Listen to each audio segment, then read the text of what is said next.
and welcome to Voices of Truth One-on-One with Hawaii's Future. I'm Ehu Kahu Cardwell, and here we are today on the leeward side of Oahu. Look at the beautiful view behind us. And I'll tell you this right now, we have an exciting guest on the show, so let's go on over here and meet her. Jasmine, aloha. Aloha. How are you? I'm good. Good. Jasmine Choy. Did I say your name right? Yes, you did. Jasmine, tell us where we are today. We are currently at Maili Beach Park in Waianae. Wow, this is beautiful. Yes, it is. And a beautiful day in Hawaii. We wanted to have you on the show because you're currently a student at the University of Hawaii Manoa campus, yes? Yes, correct. And you're doing some really exciting things there, aren't you? Yes, I am. Well, let's walk this way and tell us about what you're doing. Well, I'm currently a double major. Really? Social work and political science. Social work and also political science. Yes. So that means you're busy with capital letters. Yes, I am. On top of being a full-time student, I am a full-time mom. Really? Yes, I have 4 children. Wow. How do you fit all that in? I have a good support system at home, actually. You must. Some people are not as fortunate. I have an auntie who helps pick up my kids while I'm at school, and then my mom pitches in and helps, and my sister. So, I just let them know my schedule, and we all work around that. Wow. All right, let's go back to what you're doing at UH. Tell us Yes. about that. So I'm majoring in social work and political science. Social work, we actually have to apply into the School of Social Work. I'm a non-traditional student. So Tell us what that means. I had a 10-year break after high school. So I didn't enroll in college directly after high school. I took a break, got married, had some kids, experienced life for a little bit. Then unfortunate things happen, or life happens. We gain experiences from that, and I decided to go back to school. Good for you. So I actually started at LCC, and then I was at the Waianae campus. Leeward Community College. Yes, Leeward Community College. Yes. In 4 semesters, I got a liberal arts AA and a Hawaiian Studies AA. Wow. Through the classes I took at LCC in Waianae, I had a class there are 2 classes that the instructors really allowed me to get in touch with who I am as a Native Hawaiian woman. And from there, my passion for all things Hawaii kicked back in. What were those 2 classes that really hooked you in? Hawaiian Studies 107. That's a class that a lot of us are encouraged to take because it fulfills the Hawaiian and Asian Pacific Studies curriculum we need. And then Introduction to Political Science with, it was Political Science 110. I also took Native Hawaiian Politics, or Politics of Hawaii, and so that's Political Science 120 and Political Science 180. And it just opened my eyes to see Hawaii differently. How? In what way? What was it like before and after? Before, I had always known that Hawaii isn't legally a state. And that was the before? Yeah. My Okay. mom, so that actually starts from my mom. When I was younger, she would cart me around to Kalahui Hawaii meetings at Waihole Elementary in the cafeteria. And she was very passionate about Hawaii status. So when you say Hawaii isn't a state, what you mean is it's really not part of the U.S. Yes, and never it's has not been. part of the United States It's of a America. sovereign country, the Yes, Hawaiian it is. Kingdom. Yes, it is. Okay, go ahead. And so when she would kind of just talk about Queen Liuokalani, she would mention those kinds of things and, explain what Onipa'a was or is. And when people would bring things up about Hawaii or about even the Native American Indians, the term Indian giver, Yes. like that really rubs her the wrong way because, it's not that the Indians gave anything, it was taken. And so it's not like they want something back that they gave away. And I used to think she was crazy because here we are, we're told that we are the 50th state. We do belong to the United States of America. And she's telling me something that's different. It was something that I never learned in school.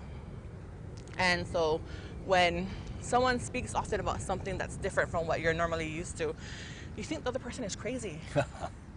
And that, and then when people say, "Oh, I'm not late, I'm just on Hawaiian time," that was another term that you could tell was very irritating to her to hear, because Hawaiians weren't on late.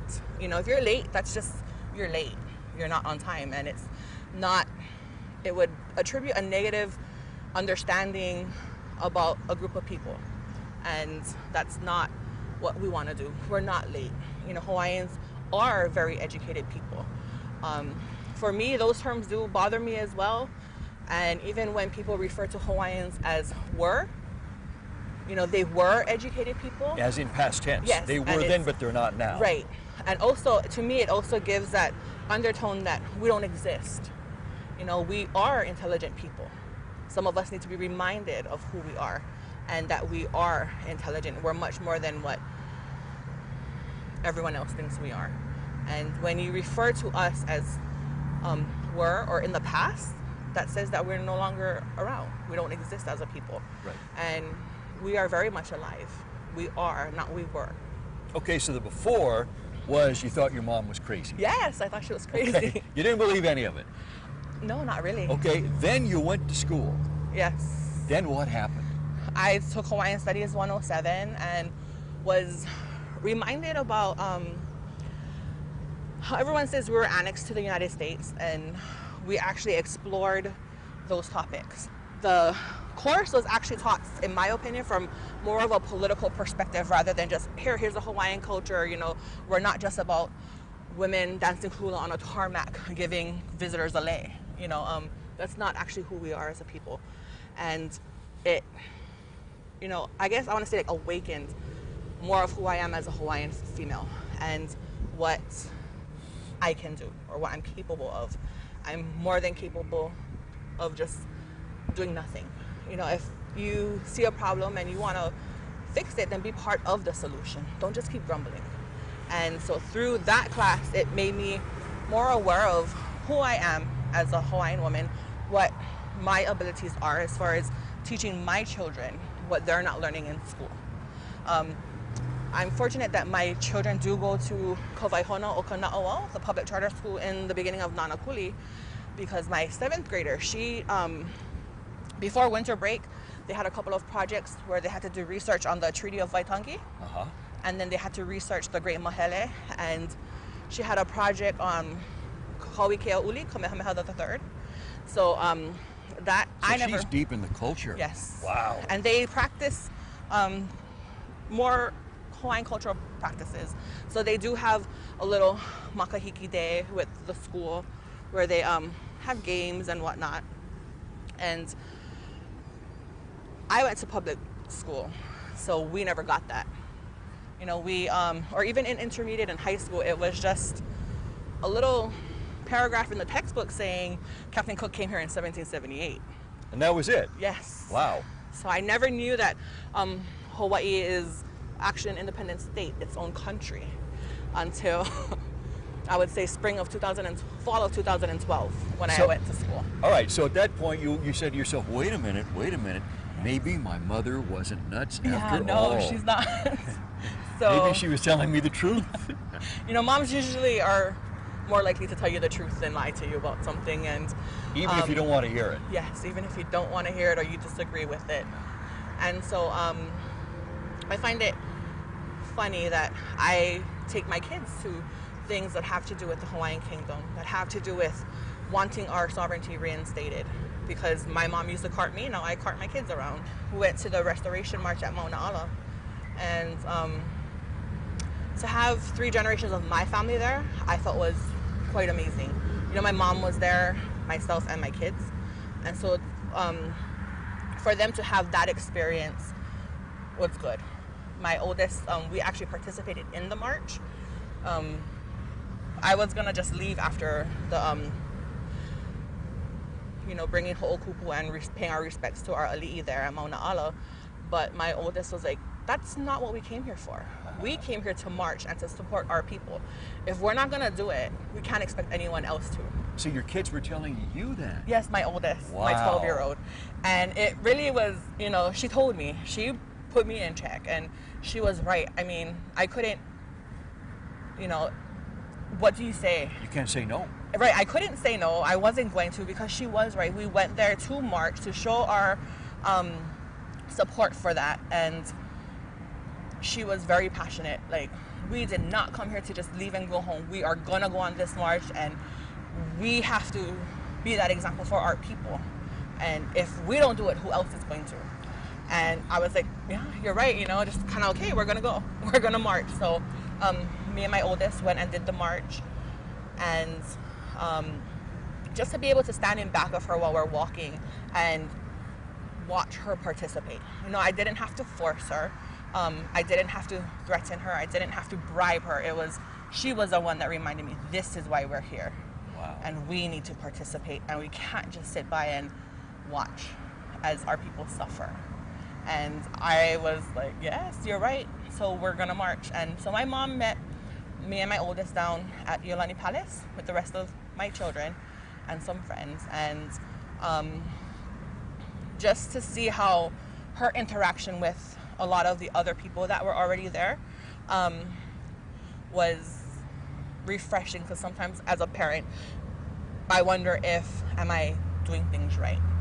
And when I was able to see her interaction and how respectful she is, to people, and how passionate she is, that it just, I have no words for that. I think you got your answer, didn't you? Yeah. And so, it's refreshing to see that, and to be reminded that not only am I the source for education for her or any of my children, but she's also a source of knowledge for me. And I think too often we feel as adults that we can't learn anything from children, and we couldn't be further from the truth. I mean, I learned something on Saturday from my oldest, and I think if we remember that not only do my generation can we learn from those above us, we can also learn from those below us. And we should always be on that path for knowledge, to imihaku, to seek that wisdom, yeah. And I think when adults get to a certain age, they decide, I'm done, I don't have any more learning to do, I've learned all I needed to, and we sell ourselves short. We rob ourselves of learning. In one of my classes, one of my professors had said, if you're the smartest person in a room, then you're in the wrong room. Because then you don't have anyone else to learn from. And if you have that mentality, then you're not going to continue your learning. You're not going to continue that quest for knowledge. And we should be learning every day. Being a student at UH Manoa has had a very profound effect upon you. Yes. Very profound. Yes. It's enabled you to be a really good mother. Yes. It's enabled you to realize that your mother was telling you the truth. Yes. After all those years. Yep. And it also has enabled you to see what your children are doing, and that they are picking it up and continuing it with you. So you got behind you and in front of you. Yes. Wow. Yes. What does that feel like? It's exciting. Sometimes we look at other countries and how destitute they are, and you almost feel like there's no hope for them. But knowing that not only do my children have myself to learn from, being a kumu, the source, right? Uh-huh. They have my mom. They have, everyone we live with at home, and the school they go to. So it's all around them. Yes. No matter where they are. To know that I'm doing the best that I can, and it gives me hope for the future of our nation, of our kingdom. Yeah. That it's not just looking at a black wall. That what we want, those of us that want our independence restored, not to get independence because we are an independent state, we are our own country, but to get that independence reinstated. I had a conversation on the march with someone who had mentioned about wanting to run for mayor, and I was like, well, why? What makes you different from everyone else? What sets you apart? And the response was, I'm not like any other candidate. And I was like, well, how? And I said, I guess kind of brutal. Jasmine, why did you choose social work and political science? I mean, it sounds like there's some connection there for you where those two maybe intersect, yeah? Yes. So tell us about that. I originally chose social work because of life's experiences. Native Hawaiians here were often marginalized and overrepresented in negative things. And in the bad things. Yes. Yes. And underrepresented in things that are good. Yep. I have, I think maybe just one friend at the East-West Center who's doing his graduate degree that is Kanaka Maoli, a Native Hawaiian, and that's just one.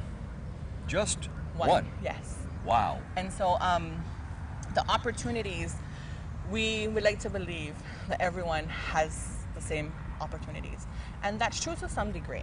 You know, we can all go to college. But okay. But so social work and political Yes. science, how do you plan to combine those two? What's your plans on that? I want To weave those to two together social workers, we advocate.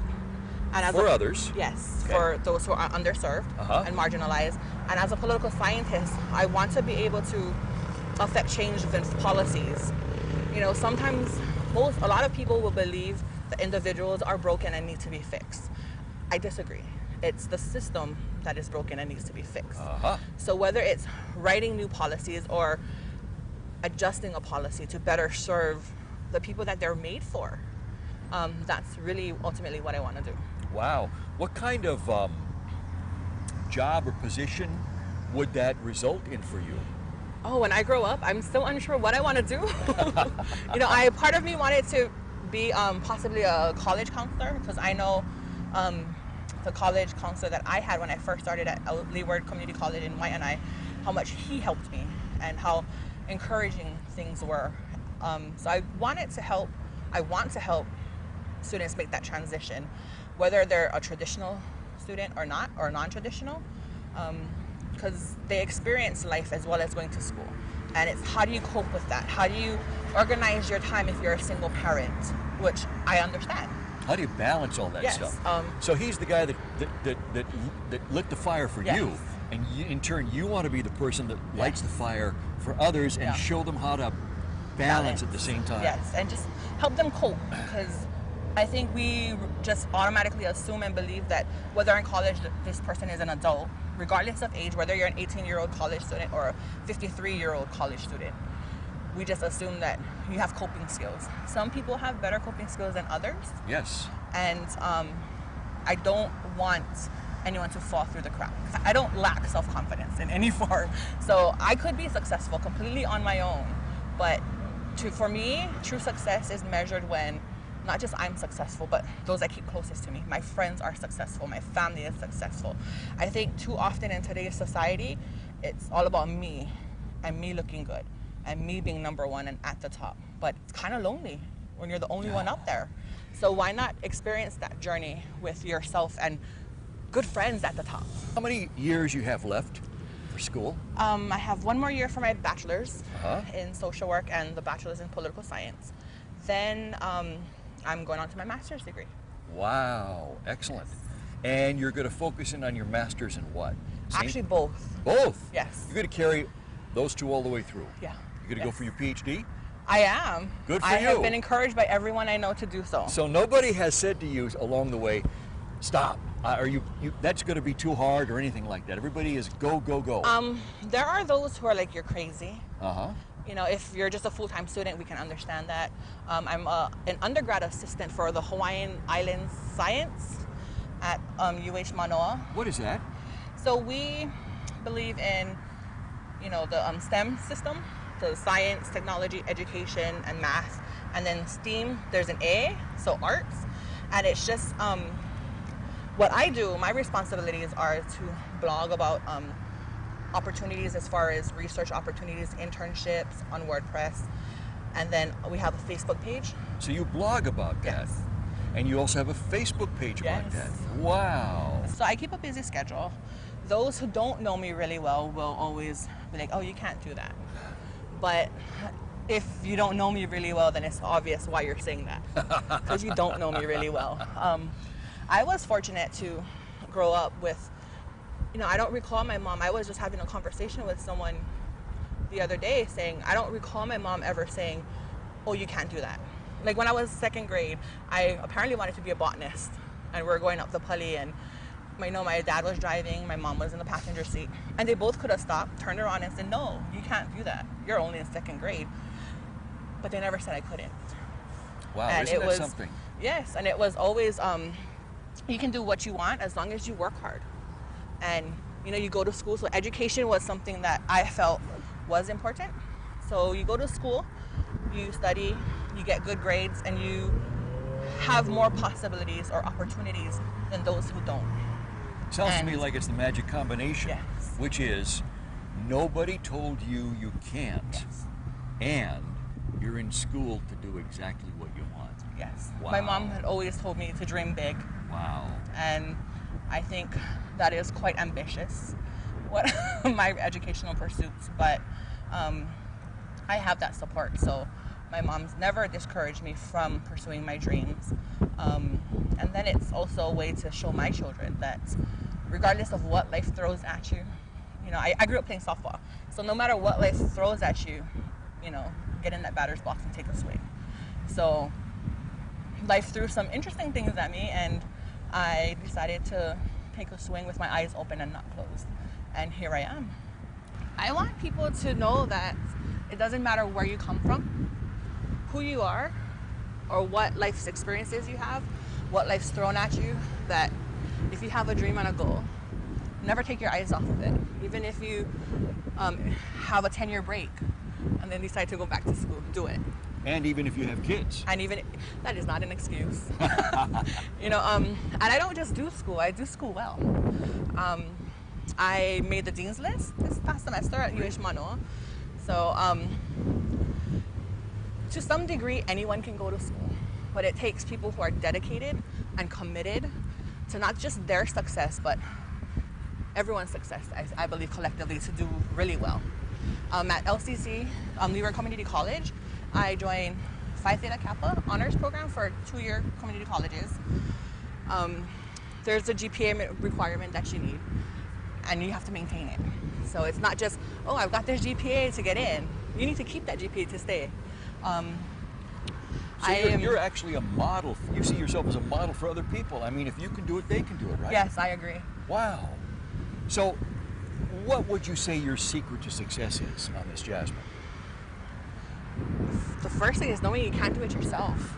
Knowing you can do it yourself. No, you cannot. Oh, you cannot do Yes. it yourself. Ah, very good. That, you know, everyone uses that term, it takes a village to raise a child. Yes. It most certainly does.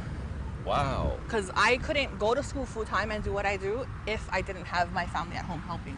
Gotcha. Even I have really good friends. I couldn't make it back home in time one day, and I asked my friends to pick up, you know, my niece from school. So, So a support system. yes, the support system is vital to anyone's success. Okay. What else? What are the other components of your secret to success? Time management and organization. It takes me at least an hour and a half to 2 hours to get ready to do homework because I need to situate everything. Wow. What else? Never give up. Never give up. I like Never that. give up. Wow. Well, what, you know, Jasmine, what, I'm sure there's people out there watching us right now that are saying, well, you know what? She's very determined. She's very focused. She's learned great time management. You know, she's very driven. I don't know if I could be that way. What would you say to them? I don't want you to be this way. Find your own way. Find what works. It's not how many times we failed, but how many times you picked yourself up, dust yourself off, and continued again. What works for me is not going to work for everyone. So find what works for you. And when you find that combination that does, run with it. You know, the sky is the limit. It really is. And even that can't really hold you down.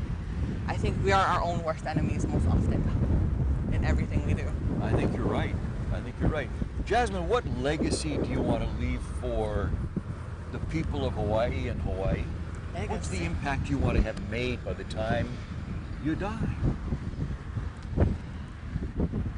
Dream big and pursue it. Don't let anyone hold you back from what it is you want to do. And most importantly, I guess for me, it would be to not just be so self-oriented and be selfless. Think of others before yourself. And how do you not be successful in that if you're concerned about the well-being of others and then yourself?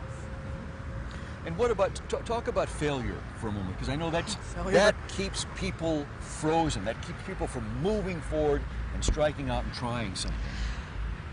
I think my thought on failure is different from most people. Tell us what that is. Failure to me is when you fall and you refuse to get back up. Ah. To stay in that place. I mean, you know, sure, some people have to want to experience that grief or that frustration, but, you know, give it some time, then stand back up and keep on trucking.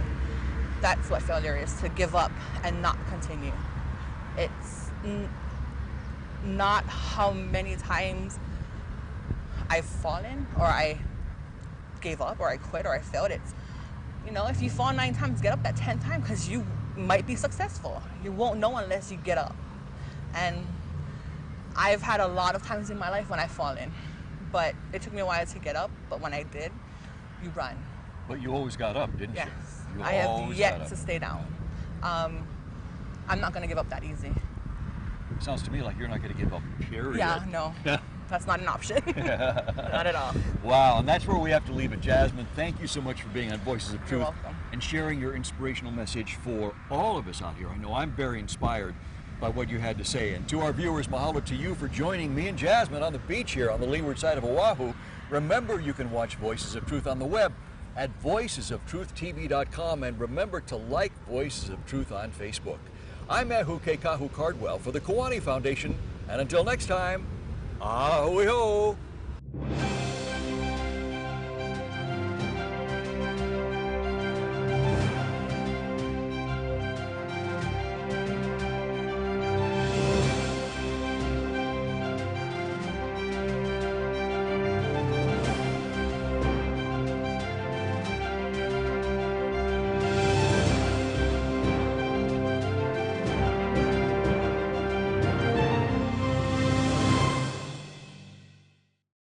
Mahalo for watching Voices of Truth one-on-one with Hawaii's Future. Watch us on the web 24/7 at voicesoftruth.tv.com. You'll find all our shows, including this one, in case you want to see it again or share it with family and friends. Also view our weekly video commentaries at freehawaiitv.com. And check out our blog, published daily, at freehawaii.info.